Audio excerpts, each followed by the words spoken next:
There are probably countless videos about personal productivity on the internet, and yet here I am recording another one. Well, reason being, I believe it's one thing to talk about personal productivity. It's another question if you want to manage productivity across a team and organization. And that's a challenge that most companies face on a day-to-day basis. Hi, my name is Christian and welcome to the Meet Geek channel. Today, I'm very happy working as a coach and consultant, but in my previous work life, I worked in a corporate environment. So I know a thing or two about busy meeting schedules, having good meetings and having really bad ones. In this video, I want to offer you 5 very practical tips how you and your team could save 20 plus hours a week by working smarter and not by working harder.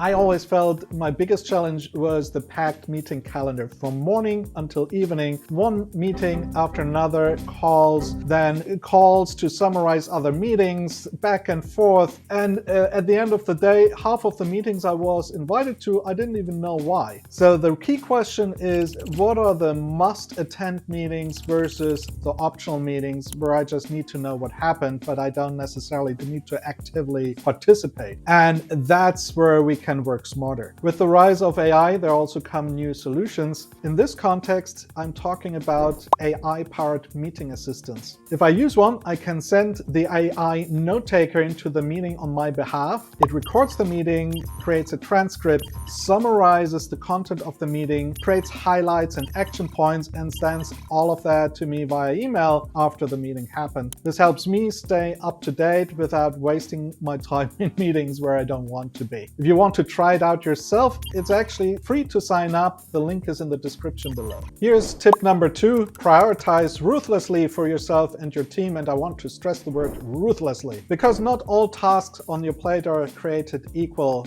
They are important or not important. Some of you might have heard already of the Eisenhower matrix. It's a nice, simple tool that helps prioritize tasks. There are 2 dimensions, 2 categories. One is a task can be important, not important, can be urgent, not urgent. If I put this in a matrix, tasks that are both important and urgent, those are the ones that I want to do first. For tasks that are important but not urgent, I want to reserve some focus time in my calendar. For tasks that are not important but urgent, well, let's try to delegate that to someone else. And last but not least, the things that are neither important nor urgent, well, let's try to forget about them. Well, this is a way how you can focus on the tasks that really matter today. Tip number 3, create focus time. Our calendars are often busy and there's little time to do the actual work. But sometimes you have tasks at hand that are more complex or they are more creative in nature. For example, writing a strategy,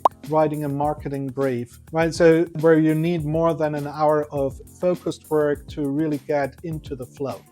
To help with this type of work, I propose to make a structural change in your calendar. Well, very explicitly, put in a blocker. So especially for those highly important tasks that are not super urgent, well, those you want to schedule. Put a blocker in your calendar, get rid of all the distractions, sit down with a single-minded focus on that one outcome that you want to create. I guarantee you, you will be much more efficient and satisfied at the end. And we get to tip number 4, batch similar tasks. Well, multitasking is a myth. Our brain is just not wired that way. We're not good at doing multiple things, and in particular context switches, meaning like I'm working on something, I get distracted with something else. That's really harmful to our efficiency. So what we can do to change is to batch similar tasks into a time bucket. For example, have a certain hours of the day just doing emails. Have all your one-on-ones in a row on a Monday afternoon. Do all your bookkeeping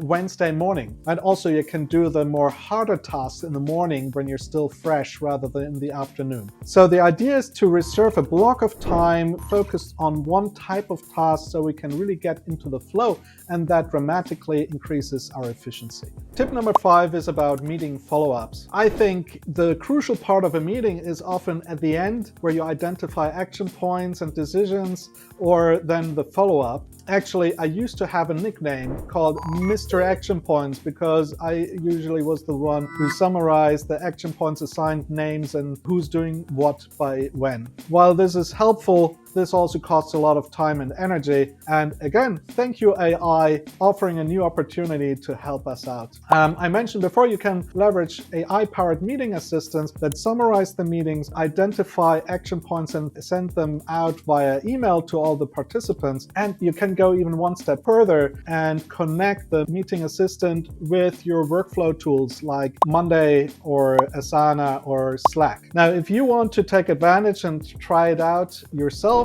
identifying action points, sending out follow-ups with AI technology, you can try it out by signing up for free to Meetpeak. The link is in the description below. I hope you found those tips helpful and an inspiration. If you are interested in learning more about how you can leverage AI meeting assistants to get the most out of your meetings, please make sure to check out our other videos.